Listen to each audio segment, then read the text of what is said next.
akan dunia yang sementara. Bagaimanakah bila semua hilang dan pergi meninggalkan dirimu?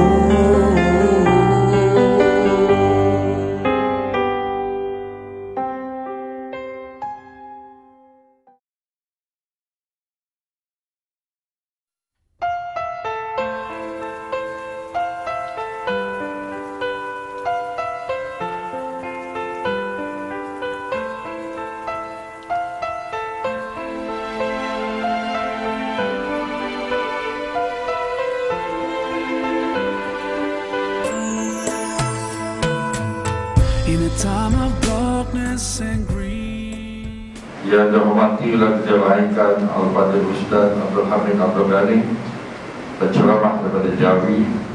Seterusnya para jemputan, hadirin dan hadirat muslimin muslimat yang dirahmati Allah sekalian, Assalamualaikum warahmatullahi wabarakatuh.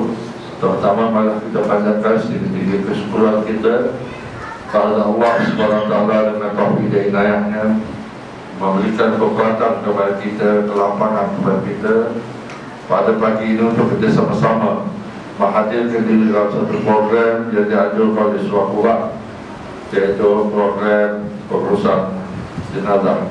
Dan bagi pihak surau, saya berikan jutaan terima kasih atas sokongan yang diberikan oleh pihak Jawi dan oleh pihak Ustaz.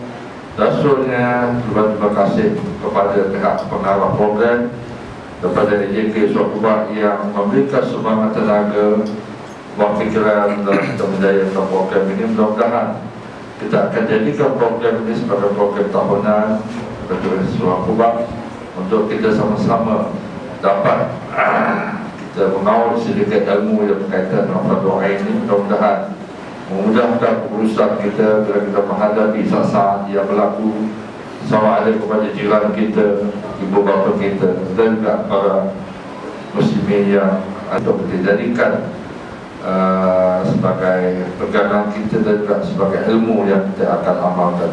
Sekian, wabillahi taufiq wal hidayah. Assalamualaikum warahmatullahi wabarakatuh. Assalamualaikum warahmatullahi wabarakatuh. Bismillahirrahmanirrahim. Alhamdulillahirabbil alamin. Wassalatu wassalamu ala asyrafil mursalin sayyidina Muhammad wa ala alihi wa sahbihi ajmain.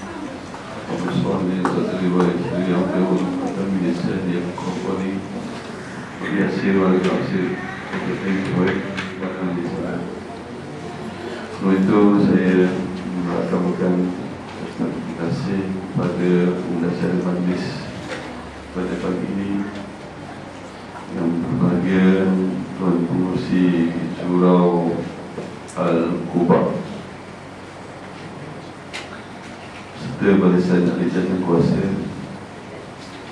saya muliakan para imam, para ulama-ulama, para ilmuwan, alaihi. Setiap yang ada di muka bumi ini pasti akan binasa. Binasa termasuklah insan ataupun manusia atau makhluk yang ada di muka bumi ini pasti akan merasai mati. Bagaimana firman Allah SWT, Ainama takunu yudrikumul maut.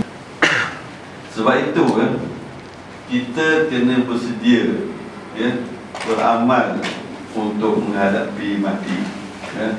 Satu hari nanti kita akan menemui Allah SWT. Kalau kita menemui Allah SWT ni tanpa bekalan, maka banyaklah masalah yang kita akan hadapi. Kalau orang musafir, dia ada bekalan, bawa bekalan. Dalam perjalanan dia tidak akan kelaparan. Jika sekiranya kita akan musafir, menemui Allah SWT, tidak ada bekalan yang mencukupi, maka kita akan kelaparan. Maknanya kita akan menghadapi kesukaran apabila menempuh alam yang lain selain daripada alam yang fana di dunia ini.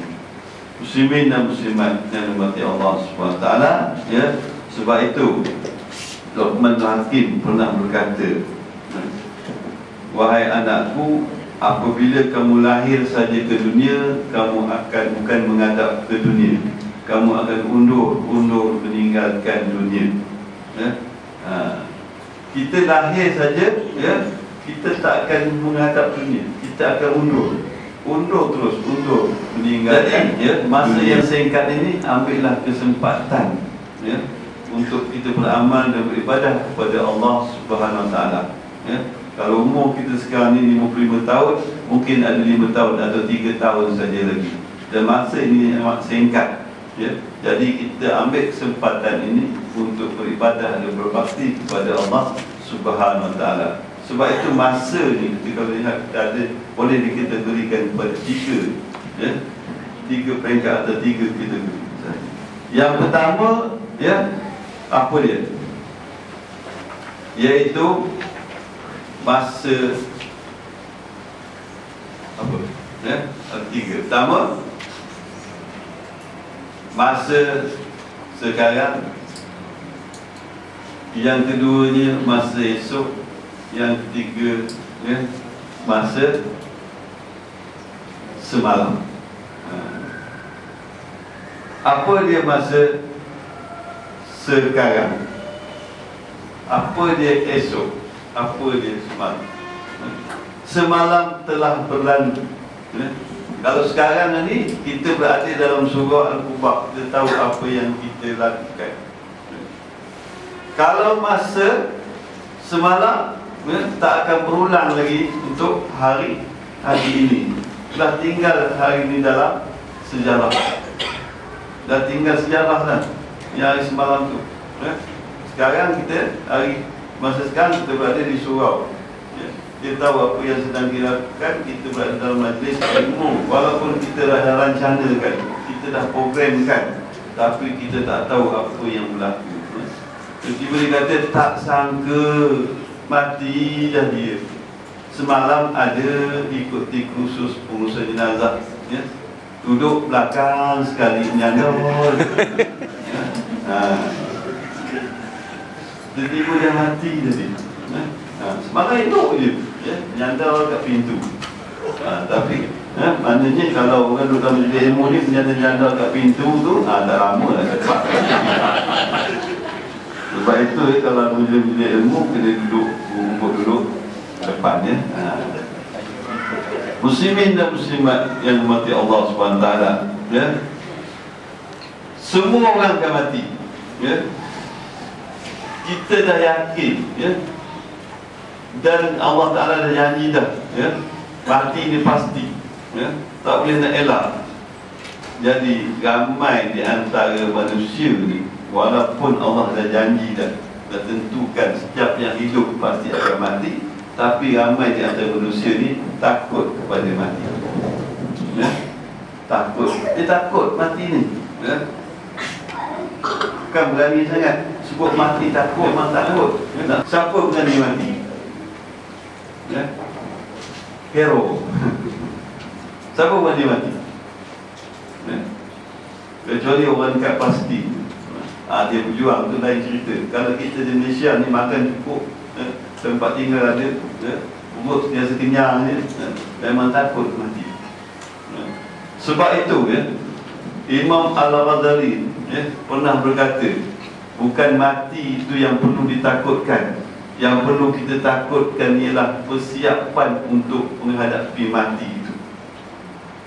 Buat apa nak takut mati? Sebab Allah dah janji dah. Lahir saja ke dunia, hidup saja, pasti akan mati. Hidup lawannya mati, tak boleh nak elak. Nak tak nak kita akan mati. Oleh itu, apa sebab kamu takut pada mati?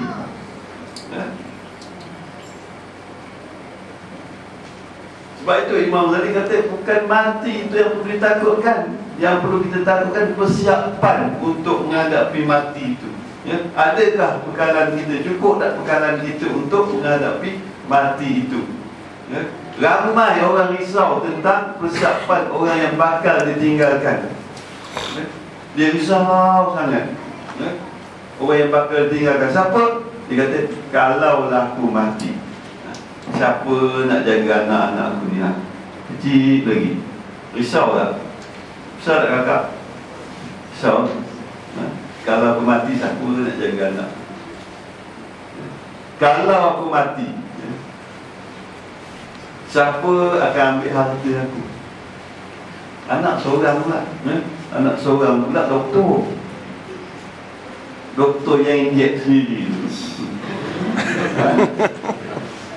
Kan? Siapa kalau hati aku, siapa nak ambil harta aku? Yang paling dia risau, kalaulah aku mati, siapa gamaknya kahwin dengan suami aku? Itu yang paling dibimbang. Sebab itu Syekh Al-Balaki pernah berkata, ramai orang cari kekasih dia, ya? Sebab itu Syekh Al-Balaki nak cari kekasih yang sanggup menemani sehingga ke dalam kubur. Siapa dia kasih dia? Tak ada apa yang mampu kecuali kekasih kita ialah amal kewajiban kita. Ya, amal kewajiban kita inilah sanggup menemani kita sehingga ke dalam kubur. Ya? Sebab itu ramai orang sanggup berjaga malam, mencari sesuatu. Orang berniaga sampai ke malam mencari sesuatu. Orang bawa seksi sampai subuh, sampai ke pagi. Cari sesuatu yang sudah pasti sesuatu yang dicari itu tidak akan dibawa bersama apabila dia mati. Betul? Cari pun tak akan kita bawa bersama jika kita mati. Kita nak kita cari sesuatu yang boleh kita bawa bersama ketika kita mati. Kalau orang kampung ada dusun durian mahal, sanggup dia jaga malam, nak jaga durian dia takut curi dia orang. Debuk sebiji, aku ambil torchlight suluh, silap-silap debuk atas belakang dia sebiji, dia bagi lagi, mati di situ. Sehingga dia sanggup, tetapi dia tak sanggup jaga malam untuk mencari sesuatu yang sudah pasti sesuatu yang dicari itu dibawa bersama. Muslimin dan muslimat rahmati Allah SWT, itulah sekadar pembukaan ataupun kalimah kita. Perkara-perkara yang perlu kita lakukan, sunat dilakukan terhadap orang baru mati. Saya nak bersentuh sikit. Apakah perkara yang sunat disunatkan orang, perkara yang perlu dilakukan terhadap orang baru mati?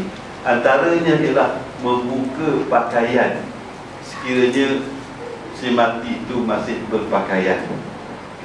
Okey, kalau kita lihat, dapati seorang jiran ataupun sahabat kita ataupun keluarga kita meninggal, kita dapati meninggal bujur kaku, dah tak bernafas, kita teringat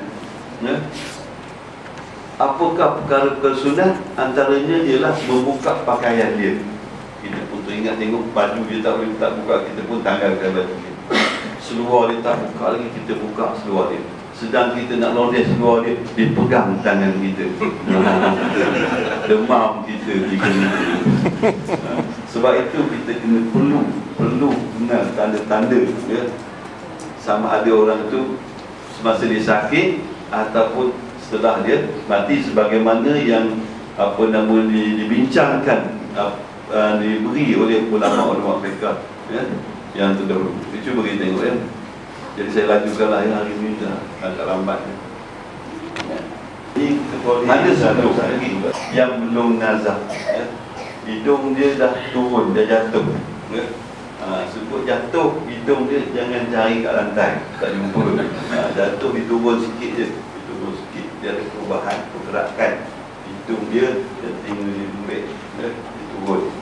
Kalau tak percaya, tuan muslim-muslimat, selesai khusus dengan ini, balik rumah diri depan cermin, tengok hidung masing-masing, tengok telinga masing-masing.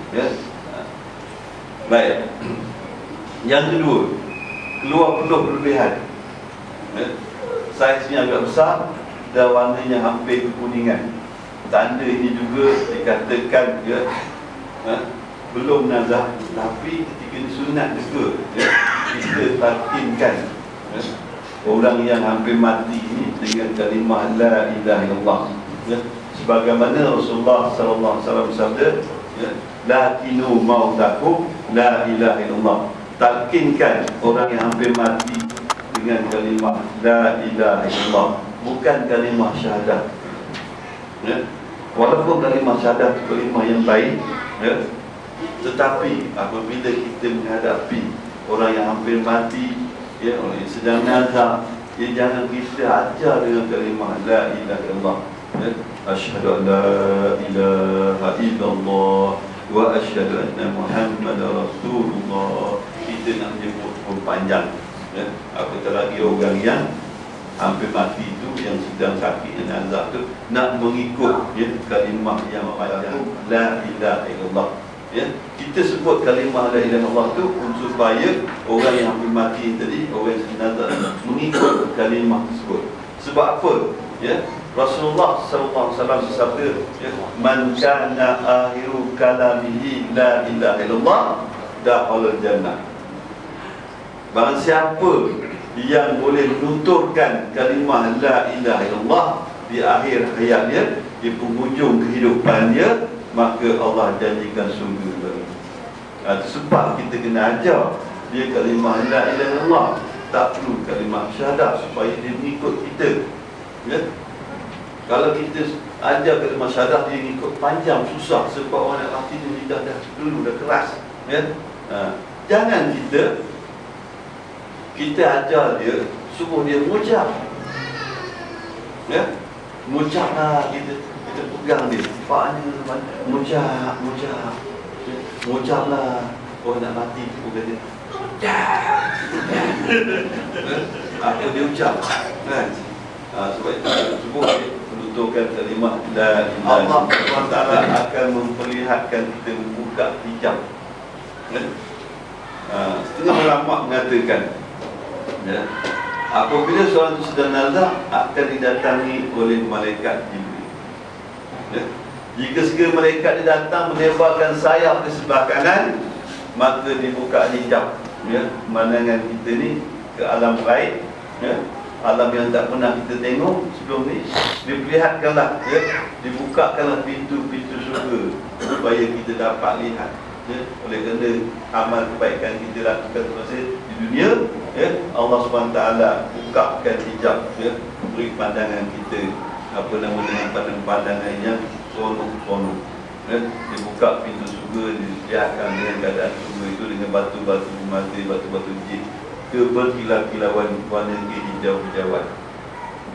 Tuan muslim-muslimat, dalam surga ni kebanyakan warna kehijau-hijauan. Kalau tak percaya, kita buka surah Al-Quran tu, surah 15 ke atas, 15 ke atas, ataupun jauh tu maknanya tak mau masuk surga. Muslimin dan muslimat, kalau ada malaikat yang hadir tu datang tu dengan menebarkan sayap sebelah kanan, tak pun dan sebelah kiri, tak perlu juga kita tanya orang yang hampir mati tu kenal tak kenal siapa datang ni. Sebab apa? Orang yang berada dalam, orang yang hampir mati tu berada dalam keadaan ketakutan yang amat sangat. Sebab apa? Dibuka hijab, diperlihatkan seksaan-seksaan ataupun api-api neraka yang menjulang-julang. Jadi dia begitu takut, sehingga dia tak cana dah orang di sekeliling dia. Itu menurut pandangan ulama lah.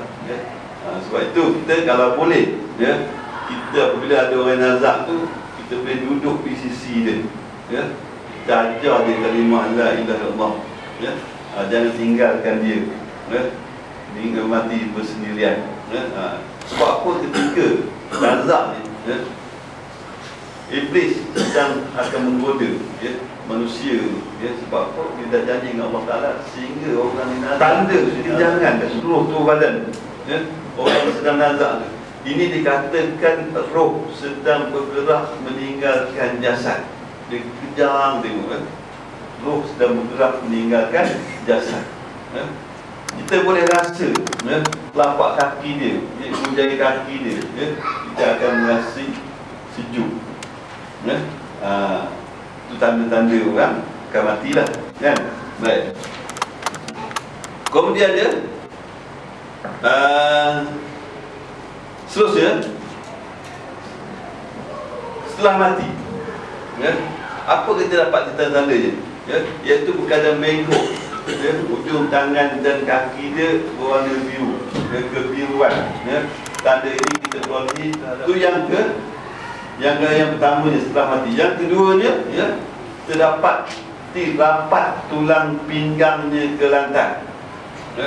Punggung dan pinggang dia rapat ke lantai, ya. Perkara ini kita boleh dapati terhadap si mati itu kira 2 jam hingga 3 jam ke atas dia mula turun, ya. Masa sebelum mati itu dia belum turun lagi, dah lama-lama dia akan turun, ya. Sebab itu kalau tiba baring, ya, antara pinggang dan punggung tak ada peluang, kan? Kalau mati tak ada. Orang Terengganu kata, dia kata straight je, dia tak ada lah. Mati lah, kan? Okay. Yang apa? Keluar peluh, ya, dari dahi, nampak pergenangan air mata keluar hingus dari hidung. Tanda ini mendapat rahmat daripada Allah SWT. Ini menurut pandangan ulama fiqh. Kalau kita dapati, ya, orang yang baru mati itu berpeluh dahi dia, keluar hingus, genangan air mata, tanda ini memperoleh rahmat daripada Allah SWT.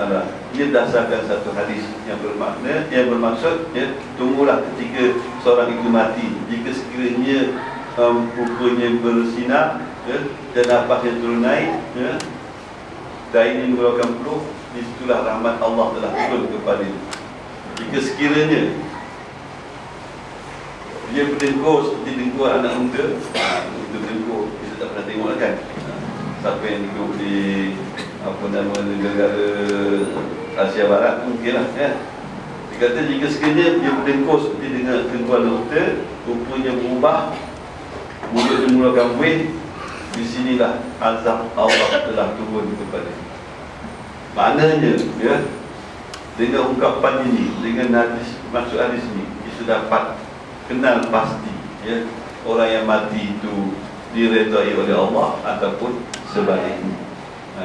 Jangan pula perlu kita jumpa yang negatif ni, ya, tak perlu kita cerita kepada orang lain. Ini untuk pengetahuan kita sendiri. Jangan kita wawarkan lah. Orang tahulah si mati mulut kuih. Ustaz kata kalau mulut kuih masuk neraka. Ya, itu bukan kerja kita, ya. Ini kerja Allah SWT, ya. Cuma inilah gambaran-gambaran yang diberi oleh Allah SWT.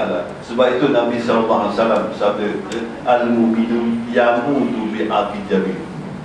Orang mukmin tu mati ni dikata dalam keadaan berpeluh dahi.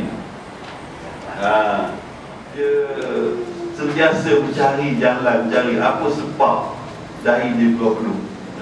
Maka sebahagian ulama mengatakan oleh kerana air siraman oleh malaikat. Malaikat siram air sebab itu belum.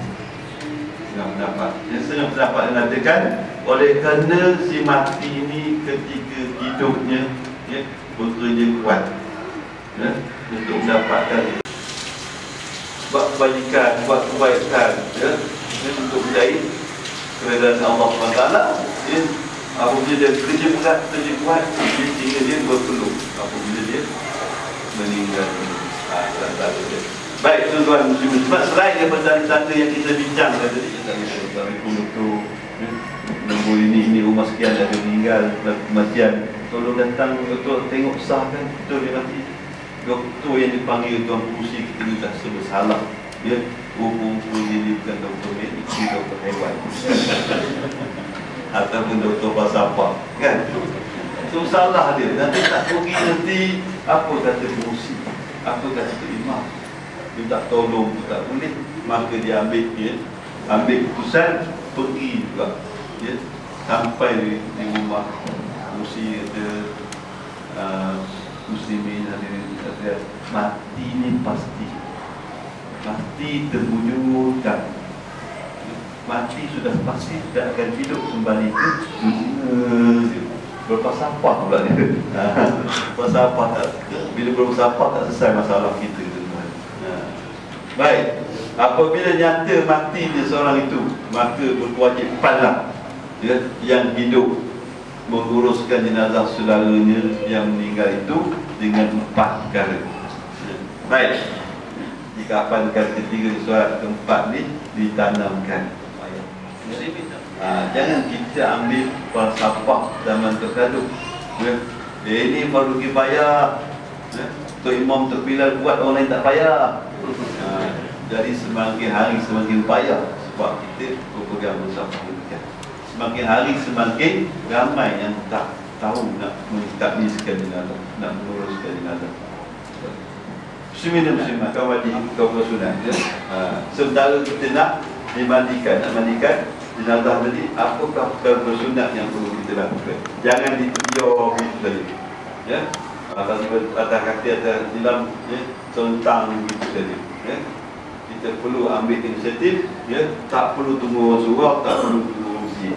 Apa yang perlu tepat, yang pertamanya, ya, hendaklah kamu ya, pejamkan mata si mati ini jika mata ini terbuka.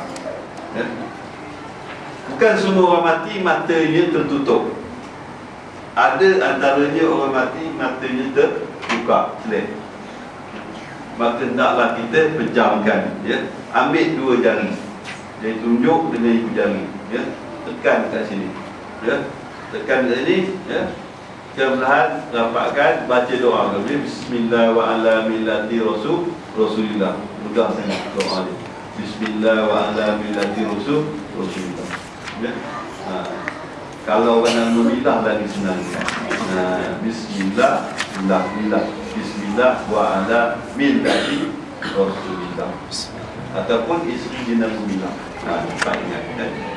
Baik, ya. Ataupun tak boleh pun salawat Allah Sayyidina Muhammad. Jangan kita ambil ke semua jari ni, ya, urut ni. Bila urut dia telajak lepas ke bawah, buka. Bila terbuka ni, something wrong ni kan.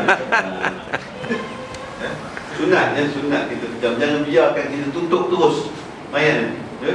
Nanti kalau kita tutup tanpa kita rapatkan mata dia, kelopak mata dia, datang jiran, ya, saudara mara, sahabat anda ziarah si mati ni. Orang ziarah si mati, apa dia buat? Ya? Apa dia buat? Apa kita ziarah, kita buat apa? Cium. Kita pergi duduk di sisi apa si mati tu, baca Yasin ni kan? Ya? Baca Yasin, ya? Saya baca Yasin kalau buat orang tahlil betul kan? Ya? Kemudian apa dia buat?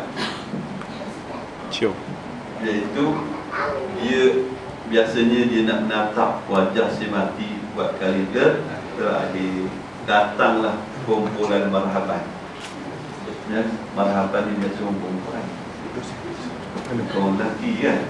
Orang lelaki kan mana-mana tempat lah. Kalau sebut marhaban ni, ya, ada orang kahwin ke apa ke, orang perempuan lah yang marhaban.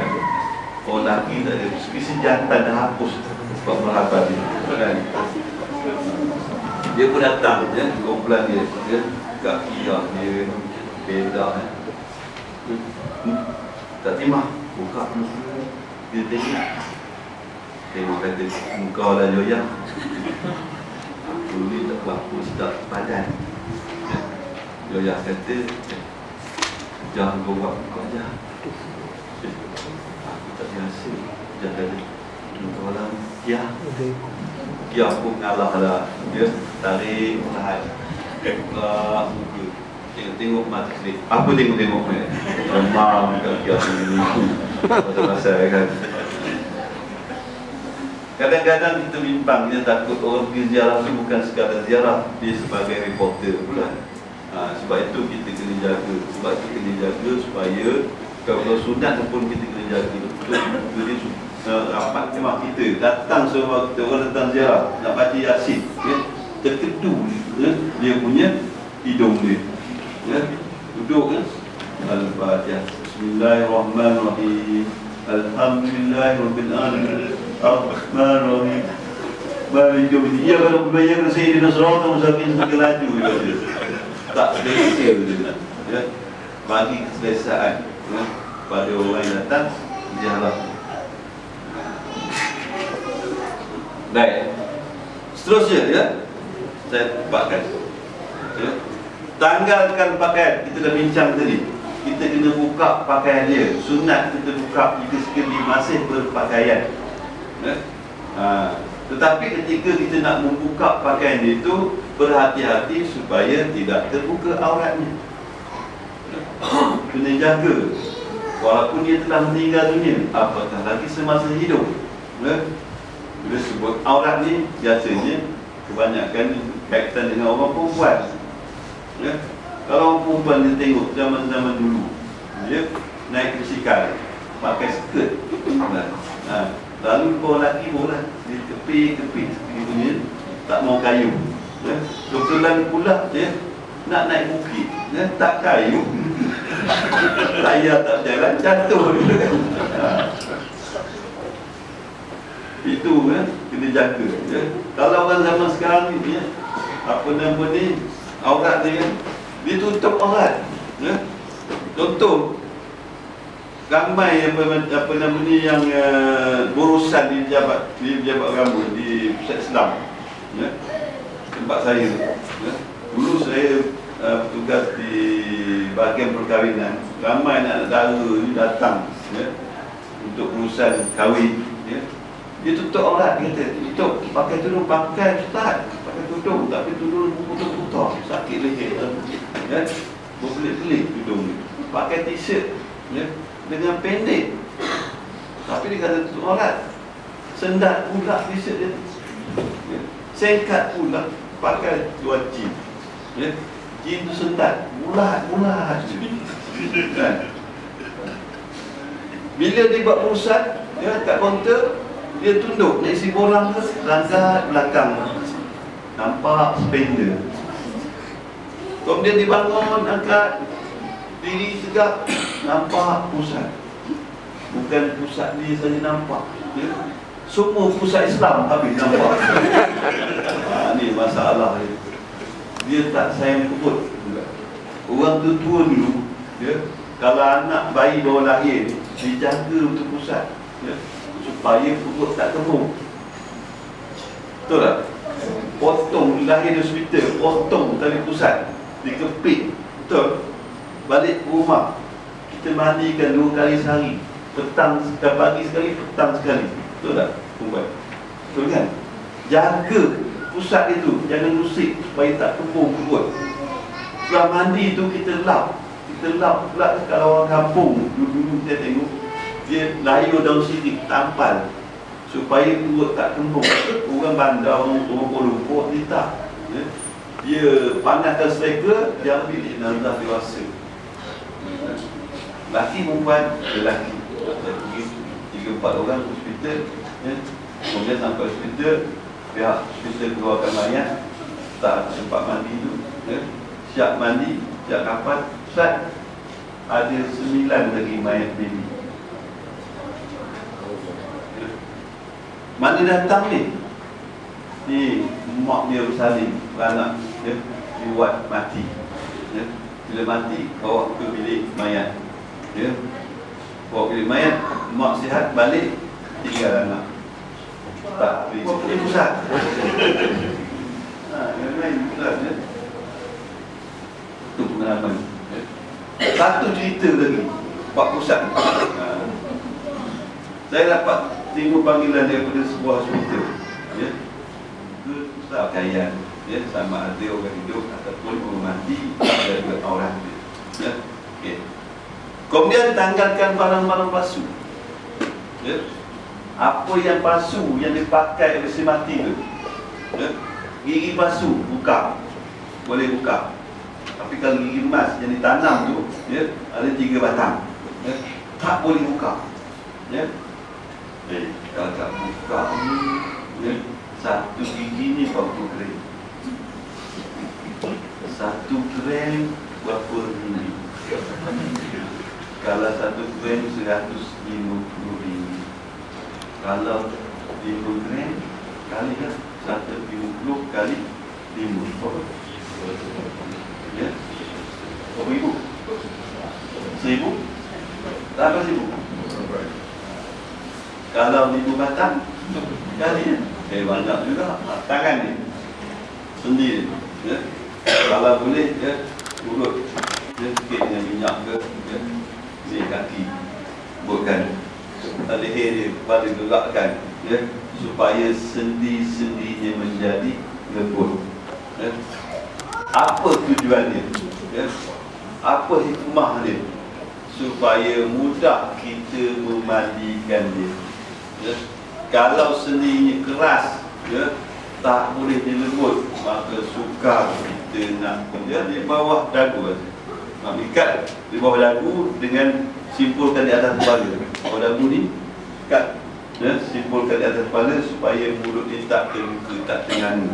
Nanti orang buka melopong kan, tak elok. Diamkan tangan, ikat dia pergelangan tangan ni, pergelangan tangan ni, supaya tangan tak jatuh. Kalau orang besar, orang gemuk, dia tak berapa nak sampai tangan dia. Kalau kita tak ikat, tak ikat, kita biar tutup je. Orang sebelah baca Yasin, Bismillahirrahmanirrahim, dan kaki naklah dihunjul atau dihunjulkan menghadap ke arah kiblat. Kaki dia ke arah kiblat, bukan kepala. Supaya kepala ni kita dongakkan sedikit, letak pantal tinggi sikit supaya muka ni menghadap ke arah kiblat. Andai kata rumah kita sempit, kalau kita letak jenazah itu kaki ni menghadap ke arah kiblat, kepala dia betul depan laluan, orang highway. Tak perlulah kita letak kepala dia, kaki dia menghadap ke arah kiblat, sebab ini perkara yang disunatkan sahaja. Kita jangan mubalah ni, jangan ambil faham mesti kaki dia menghadap ke arah kiblat. Tak semestinya ini perkara sunat amalan itu jenazah. Tak ada dah. Kalau memang kata banyak beli itu lagi, dia kan kami. Yelah, tapi menantu kami kita tutup. Sebab itu kita tutup ke kain bersih. Tak semestinya kain batik bagian depan. Okey Kemudian letakkan objek yang sederhana berat di atas perut. Ini semua kalau sunat ni saya bincang ni di atas perut ni, supaya perut tak kembung, tak mudah kembung. Sebab orang mati ni rongga-rongga dia nak. Selain daripada tu, tak apa. Dia pernah tengok dah orang mati, letak, dia orang letak surah Yasin. Betul tak? Ada orang letak Quran, ada tak? Apa tujuan dia? Apa dia nak bakar? Demian lagi. Kita naklah bakar wangi-wangian. Spray wangi boleh tak Ustaz? Boleh, tak dapatlah amal sunat tadi. Nak amal sunat tadi itu bakar stanggi ataupun garu. Elakkan daripada itu bakar kenyan. Kalau kita dengar sama-sama apa nak tak percaya, nak tahu ada tak ada, kita break berhenti rehat. Ada lagu suruh tadi tu dia nak bagi makan jin. Baik, itulah antara sunat kita. Bukan kita nak cari keuntungan tuan. Jangan kita anggap kita masuk hari kematian tu kita nak claim, kita nak tutup. Maknanya kalau kita masuk nak claim, nak tutup tu adanya mudah. Kalau tidak, kita masuk 10 tahun, 20 tahun tak tuntutan lagi bagus. Maknanya warga kita sejahtera, tak ada yang meninggal, tak ada yang mati. Itu bagus. Tak sumbangan kita tu dinamakan khairat. Lap lah. Kita lap sajalah. Tak perlu kita bawa ke bilik tempat mandi, tak perlu dia mandikan. Kita lap bersihkan. Okey. Baik persediaan ni lah. Kalau kita tidak ada hari kematian, tak boleh. Sebab tak ada sisi kematian. Baru dia nak kahwin lain pun tak boleh. Sebab pengesahan kematian suami tak ada. Dia kata pada Tuan Hadi yang mandikan. Itu hari Tuan Hadi yang mandikan, yang membayangkan suami sudah mati. Betul. Suami apa nama Tuan Hadi mandikan, tapi tak ada. Tak ada. Macam mana nak proses. Itu juga anak kahwin lambatkan sebagaimana Rasulullah sallallahu alaihi wasallam bersabda, asri'u bil janazah fa in kanat salihatan faquna ila hayy fa in kanat khairu zalika faslun kada'un an riqabikum. Segerakanlah oleh kamu menguruskan jenazah. Jika jenazah itu baik, maka kamu mendekatkan dia kepada kebajikan. Jika jenazah itu tidak baik, berarti kamu melepaskan kegiatan yang memperlena. Yang mati itu orang yang soleh, orang yang baik-baik, orang yang soleh-solehah, maka naklah mempercepatkan pengurusan tersebut. Oleh kerana jika kita uruskan cepat, kita berikan cepat, dia akan mendapat ganjaran pahala dengan keadaan yang segera, dapat bonus dengan segera. Allah janjikan dia mendapat ganjaran. Kalau meninggal waktu petang, tak sempat nak uruskan, maka naklah dikemudikan keesokan hari. Tadi suruh cepat, kenapa? Boleh pula, kenapa suruh esok pula?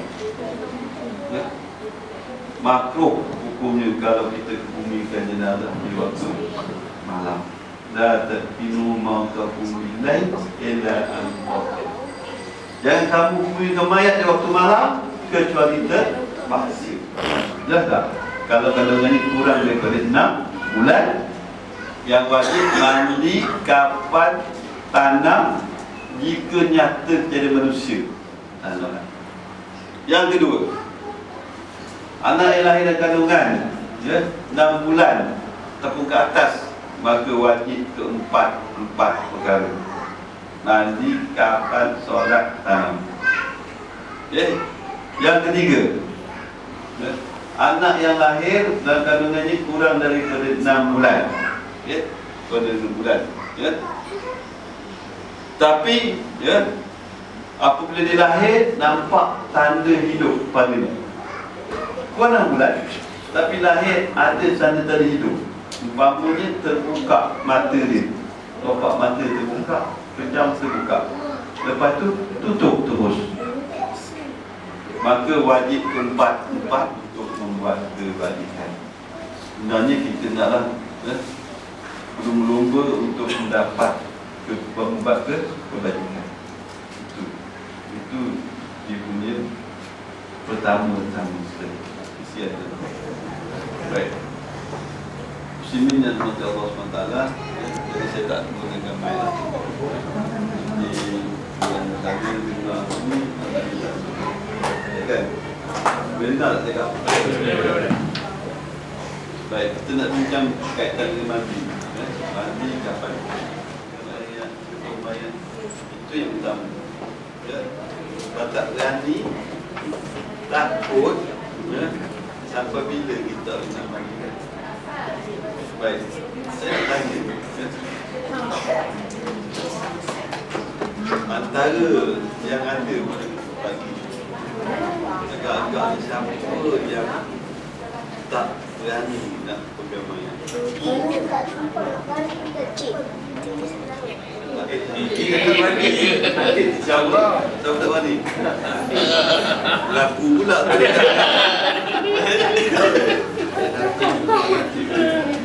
Dah je. Mesti tak?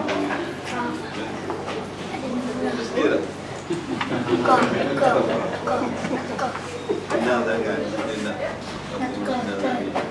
Kalau jadi berani, apa yang perlu kita ingat, tak perlu baca apa-apa, tak perlu baca apa-apa. Kita ingatkan, kita nak ingat mayat orang mati dia tidak boleh mudarat. Betul-betul kat macam mana kita buat macam mana, kita tak dapat. Boleh dia melawat, dia nak pada jenazah ni mudah. Pertamanya kita kena faham apa itu arti mandi jenazah. Kita ambil pengertian tu, maknanya kita akan bersandar pegang kepada pengertian apa dia mandi. Kata mandi jenazah namanya Imam Ali.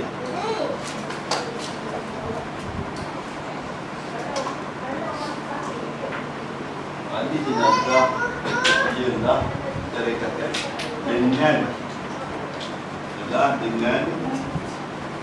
menggunakan air mutlak.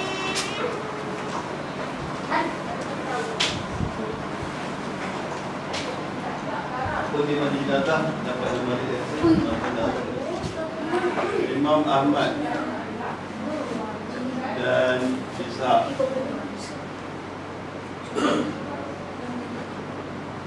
Imam Ahmad dan Ishaq dia kata mandi jenazah dengan air dicampur terus Ishaq dengan Imam Ahmad dia kata apa dia jenazah? Mandi jenazah dengan air bercampur terus. Artinya mesti ada campur. Yang keempat, Malik bin Anas pun juga Imam Malik bin Anas.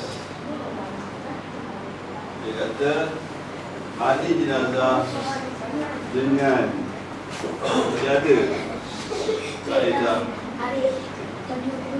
yang tertentu.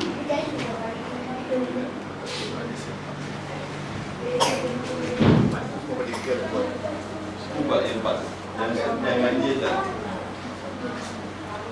dapat Imam Syafi'i ni ya, tak buat lah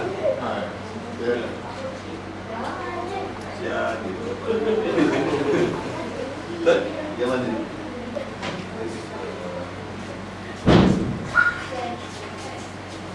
Tak faham ganjil mana dalam persidangan. Tak yang mana nak ganjil mana?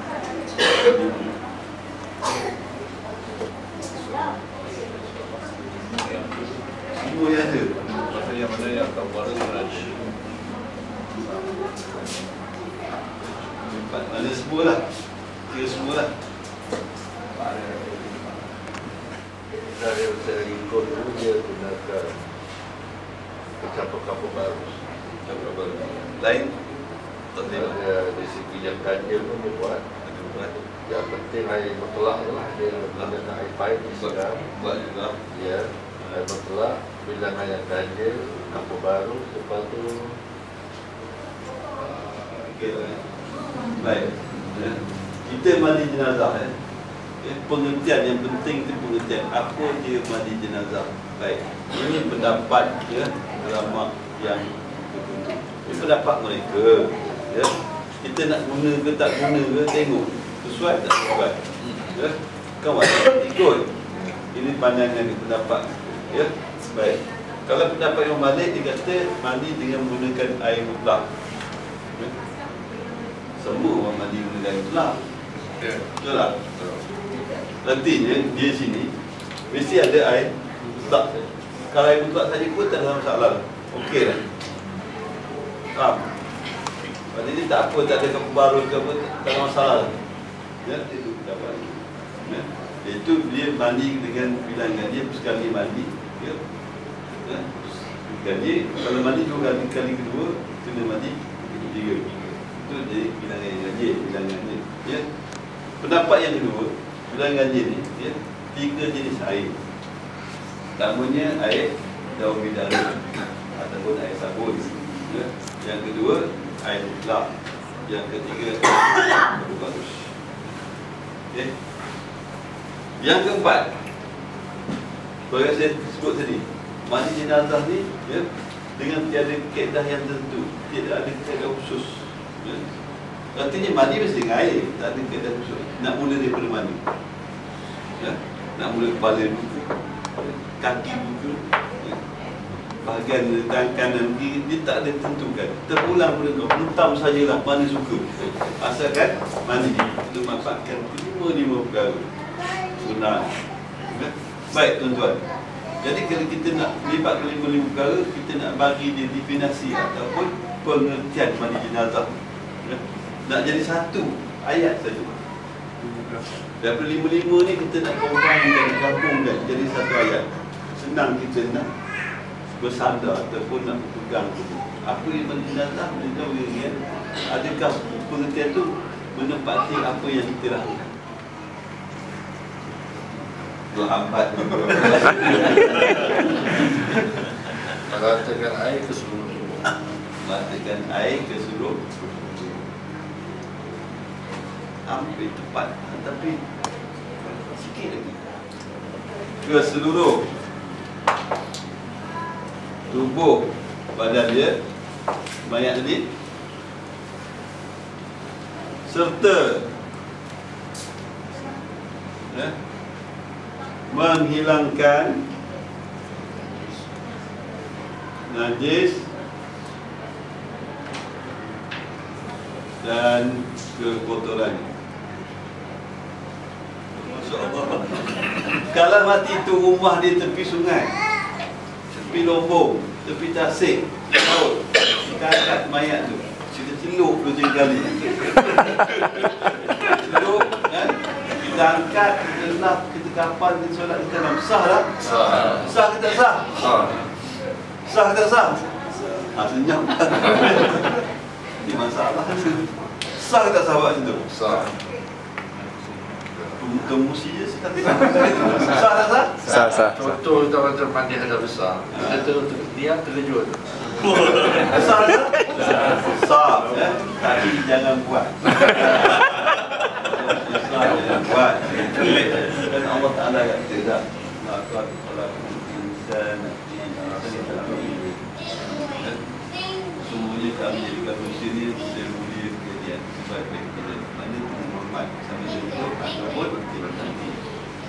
Kalau tujuan hidup mayat 7 kali angkat, nanti datang jadi siasat.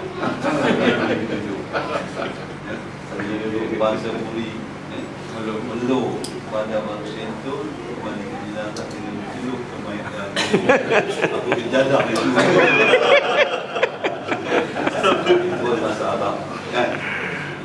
Sebab itu kita kena hormat manusia ni sama ada hidup ataupun mati. Sebab itulah kalau diukur orang mati dah berbulan busuk berapa ringgit sikit. Dia apa pemilihan aja tempoh tak sebut baca surah apa, kan? Mana itulah kerja kita. Apa yang tinggal, kan? Jadi yang kedua ni dia ngomong pasal apa? Kalau ramai orang pandai, dia tugas dia. Jadi masalah tugas tak masuk. Kalau tak panggil dia, merajuk dia, ni masalah. Sebab itu kalau boleh dia seorang nak conquer. Maknanya kalau ada macam orang biasa mencari dia. Kalau dia tak ada, macam mana? Sebab itu kita boleh juga. Kalau boleh, setiap keluarga mesti ada seorang yang mampu. Okay? Susah orang tu sedia, orang tu nak mandi, nampak sediakan tu. Baik. Bila kita nak sediakan kapan, nak cerita pak kapan ni, kita macam mandi, kita nak tahu apa dia kapan ni. Dah selesai. Baik. Apa dia? Keseluruhan tubuh. Makhluk seluruh tubuh. Balut apa? Okey. Balut. Balut mayat dengan kain je. Kain putih. Putih. Ada berapa kain?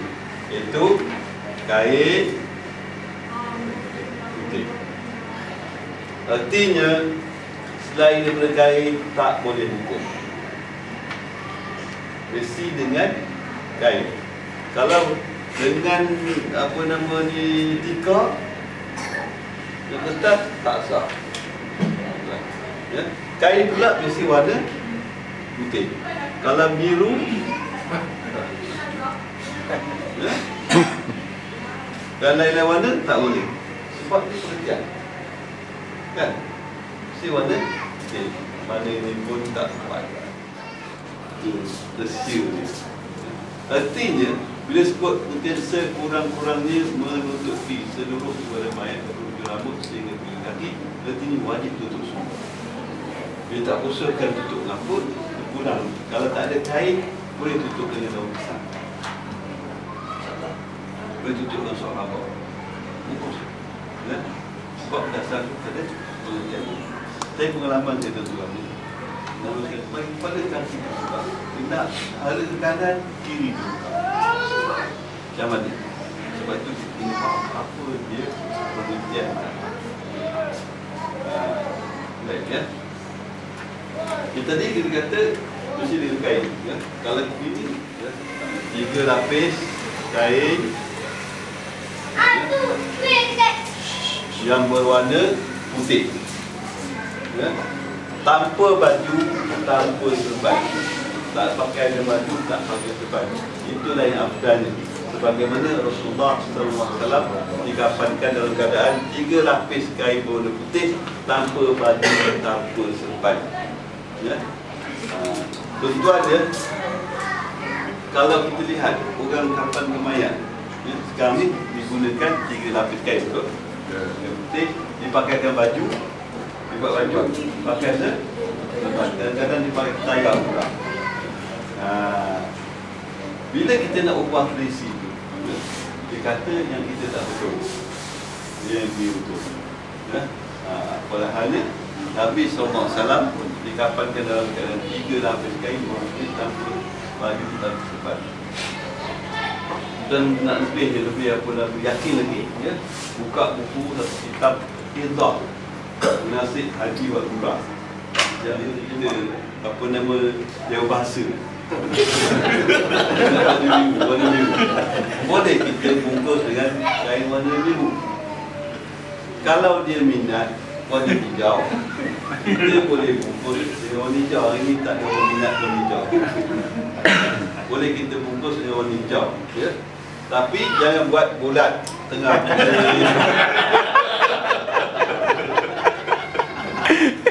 Kalau buat bulat tengah putih boleh tak? Boleh, tak ada hal, tak ada masalah. Tetapi kalau ada masalah, jangan cari masalah. Jangan cari masalah, tak ada masalah. Tak mau. Baik, ini bagi lelaki. Saya nak lelaki yang perempuan. Yang perempuan tak cukup kain. Ada 2 lapis je. Putus-putus 2 lapis. 2 lapis pun tak cukup. Boleh buat selapis saja. Ya. Sebagaimana kita kata tadi, kafan jenazah ialah sekurang-kurangnya membungkus kepala tubuh badannya. Ya, sekurang-kurangnya dari ujung rambut sehingga ujung kaki. Tapi kain selapis itu tidaklah kain yang tebal. Jangan kain jarang. Kalau yang mati, tak ada bungkus dengan kain jarang. Letak depan imam nak semayang. Yang imam ni orang lelaki ke depan ya, depan imam takbir.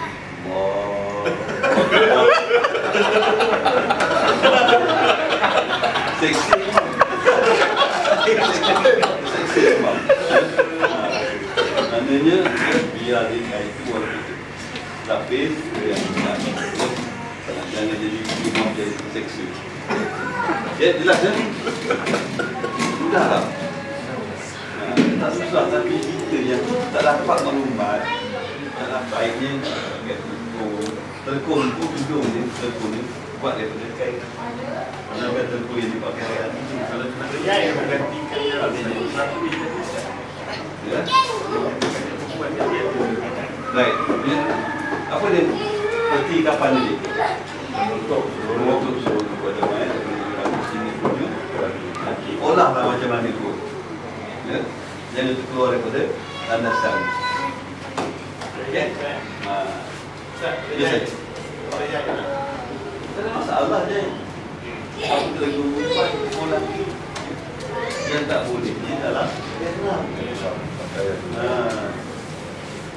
jangan silap faham. Tak boleh jahit ni, tak boleh jahit. Jahit lah, kalau tak cukup, tak menampung. kain yang tidak dipotong. Tapi ada apa namanya kit yang disediakan kain tak dipotong. Ada orang jual ada. Tapi saya galakkan tuan beli yang macam ni. Kit yang dikotak memang dia siap potong. Tapi orang bisnes tu ada sedikit itulah tapi saya tak kata berapa meter Pak? ya. Dia biasanya kalau saya beli satu tempat tu dia bagi banyak-banyak. Okey. Nazar. Kita nak potong kain, kita kena ukur banyak.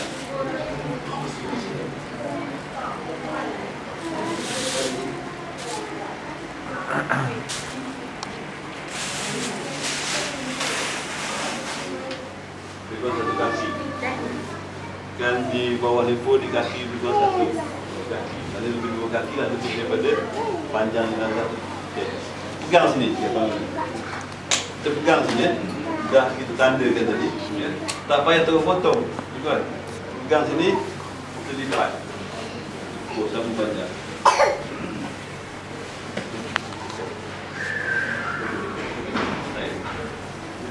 Sama banyak.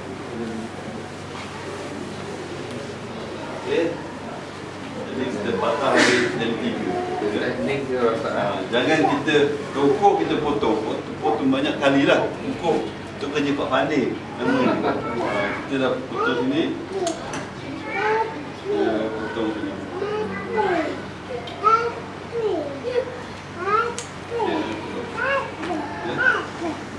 Dah potong. Siap. Nama satu line Pak. Ya.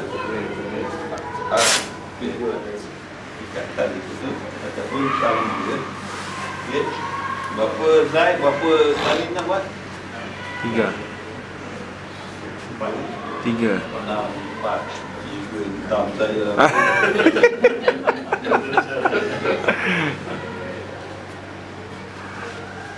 Kita gunakan satu, kita potong ya. Letak di hujung kepala. Okey. Kemudian yang kedua, kita dengan dadu panjang sikit ya. Aduh, berdiri. Yang ketiga, pinggang. Okey. Ada? 5. Dah sesuai. Cukup bentar. Atas kain, atas tali.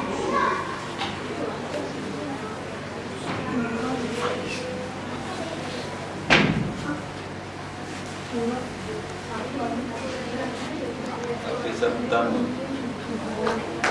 Kisah kedua ni sekiranya mayat yang kita mandikan, kita nak kafan tu yang bermasalah, yang lendir, yang pecah perut, yang dah busuk, yang terkompak-kompak, berkemungkinan ada cairan keluar, maka di atas lapisan kedua ni kita nak letak plastik.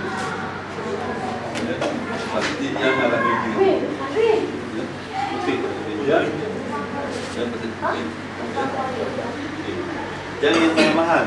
Ini supaya ni tujuannya kita supaya cairan lendir itu tak melekas, meresap berkain.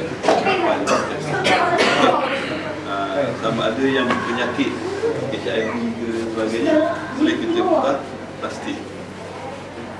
Sebenarnya penyakit apa tu yang daripada Turki? Macam-macam penyakit. Kawasaki lah, Kawasaki. Okey, cukup 3 lagi. Tuan, sudah memadai. Macam ni pun dah cukup. Kalau kita ikut makna tu, sebenarnya menutup. Tapi kalau kain jarang tak boleh lah. Kemudian kita nampak ada kapas. Kapas. Maka bolehlah kita letak di atas kain kapas. Jangan pening kepala. Apa pula kapas ni? Namanya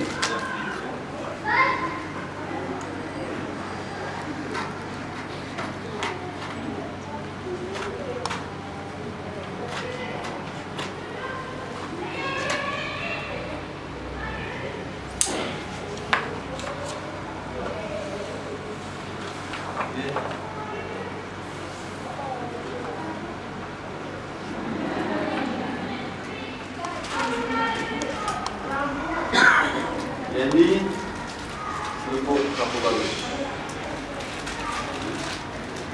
Kita hancurkan dia. Jadi serbuk sendana.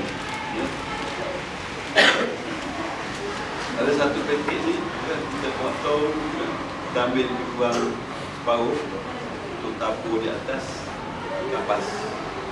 Itu juga kapur bagus. Kita ambil separuh ataupun tabur di atas kapas. Saya tak tabur lagi. Ataupun jangan habiskan, kita pulasi itu rasa.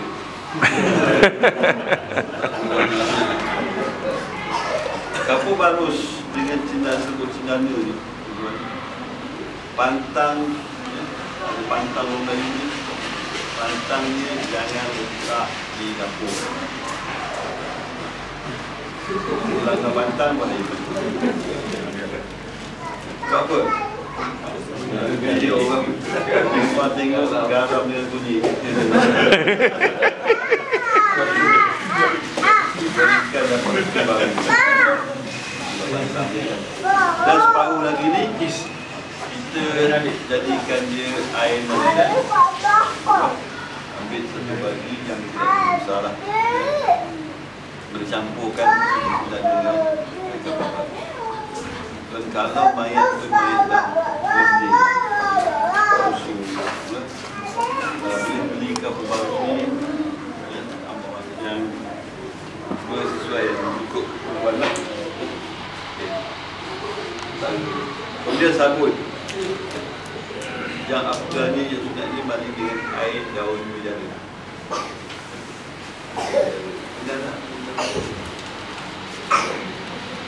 Siapa tak dengar? Memang aku cepat.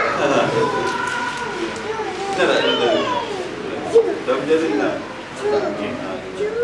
Ya.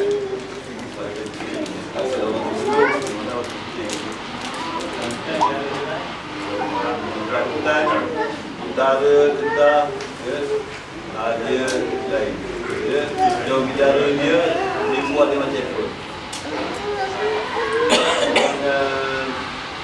Apa nama Pahang Barat? Baik. Kemudian apa lagi? Gunakan sarung tangan. Kata dia sarung tangan kita gunakan buat daripada kain. Baik-baiknya kita minta untuk orang yang istinjak ni wajib pakai sarung tangan. Sebab apa kita tak boleh menyentuh anggota sulit dia dengan tangan kaki berlapis. Yang lain tu baik-baiknya pakai sarung tangan. Kalau kita minta pakai sarung tangan. Sebab itu kalau Rasulullah di masjid dia ada nazar kalau boleh beli sekotak. Tak mahal mana belah-belah. Meskipun kita takut bateri yang mati ada penyakit yang boleh kalau HIV kan berdasarkan yang luka yang tak takut dia virus HIV itu dia sensitif dengan darah.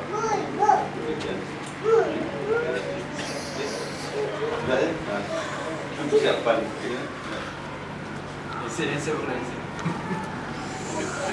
Sebenarnya mandi ni biasanya kita gunakan sekarang ni dah tak guna tempayan, tak guna besin, tak guna baju kan. Kita gunakan air direct daripada baik. Menggunakan tangan. Dan kata kita pakai wire. Baik. Cara kita nak mandi, ya, apa dia pengertian mandi tadi, ya, kita refer nombor 4. Tak adalah, kan? Iaitu mandi jenazah dengan kaedah yang ulang dulu kita nak mandi, nak basuh seluruh tubuh badan dulu, nak sijak dulu ke, nak uduk, nak ikut kita, okay? Pakai sarung tangan, ya. Mandi nak sijak ni wajiblah pakai sarung tangan, ya. Duduk sebelah yang sesuai, duduk sebelah kiri, ya. Yang duduk sebelah kiri, sebab kita gunakan tangan mana? Kiri. Ada tak orang sijak guna tangan kanan? Ada tak ada? Ada. Sebab apa? Tangan kiri kuduk.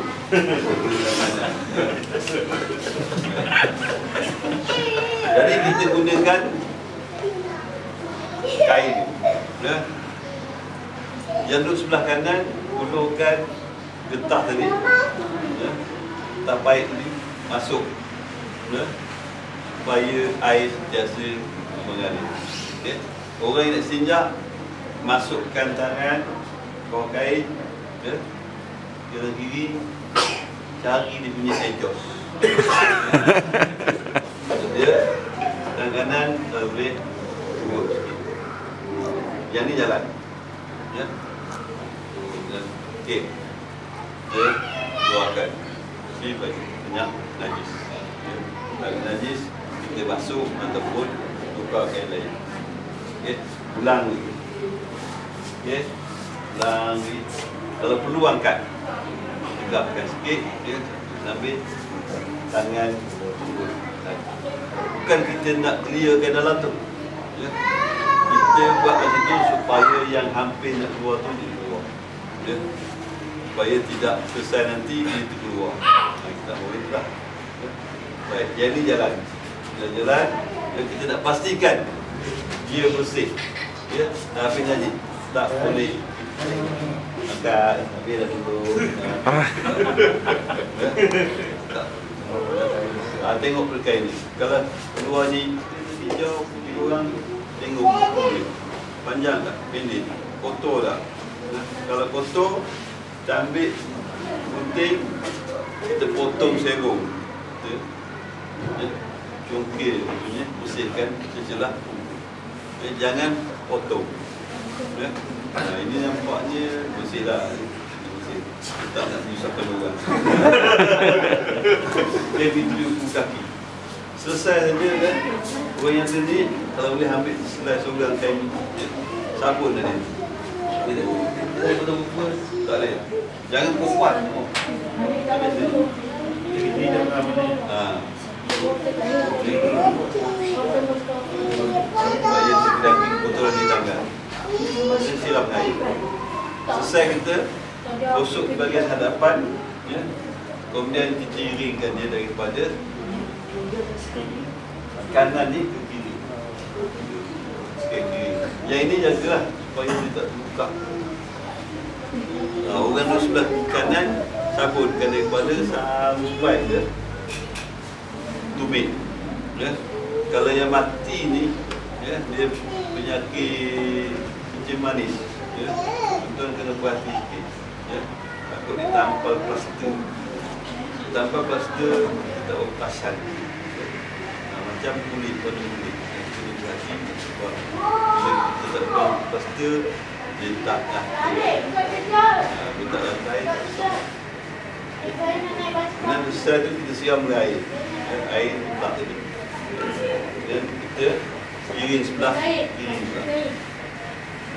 Itu juga kita sabun sampai ke tumit, ya. Sesekali kita cek semua exhaust tu. Mungkin dalam iring kanan ni tadi keluar najis, ya. Kalau tak keluar kita tak ada masalah. Kalau keluar kita bersihkan. Okay. Kemudian kita bilas dengan air. Tiring semula sebelah kanan ni, cuci air dan tiring lagi sesuai. Tengok cek semua dia punya exhaust. Kalau tak ada najis, tak. Okey. Jelas. Kemudian itu ada selesai dah kita rasa dah puas hati dah, yakin dah air dah datang. Ya. Maka sunat kita wudukkan. Ya. Bila nak wuduk wajib niat. Kalau wuduk Rasulullah Al-Mai ila ta'ala. Saja wuduk nama ini sunat kepada Allah Ta'ala. Basuh muka mayat. Nah itu tertib lah. Jangan basuh muka. Kalau itu wuduk Rasulullah Al-Mai ila ta'ala, dia basuh muka.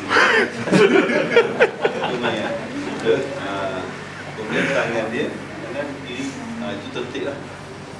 Tertib. Tengah dan belakang. Dengan siaraman air kaparu itu, maka selesailah mandi.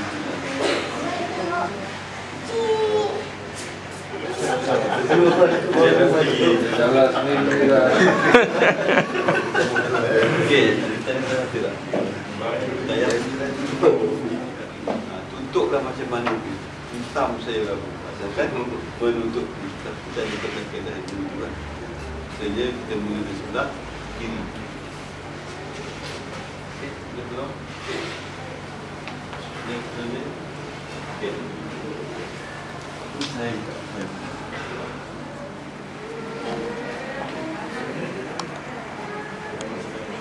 okey, ini kan tarik okey.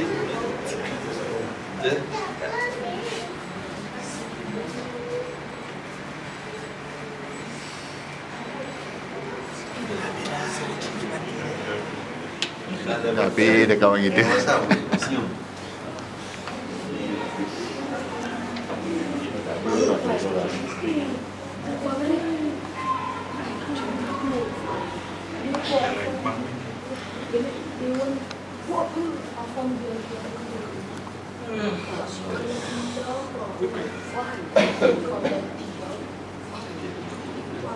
Di sini saya tak ubah kita kalau itu dekat macam tadi kasut. Okey, lebih ni dia ada cairan. Okey, ini atas. Dia tak ada sunat, tak ada harus eh. Tak ada. Lutut. Itu hantar tak kan?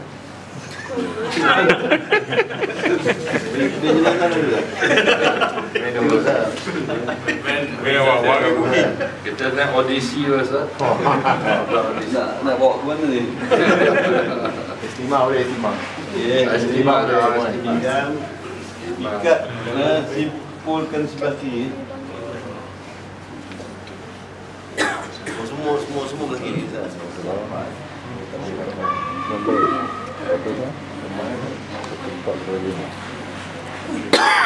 Boleh cium dah lagi mam. Okey, itu nak jadi tuan mudah.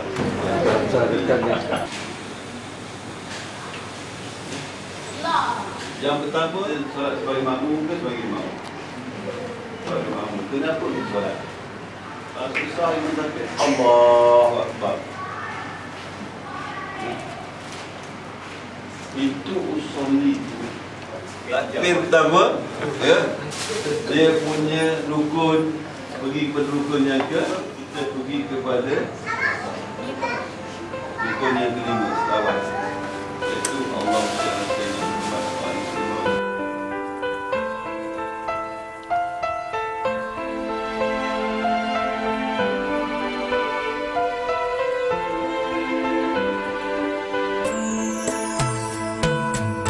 In a time of darkness and greed, it is your light that we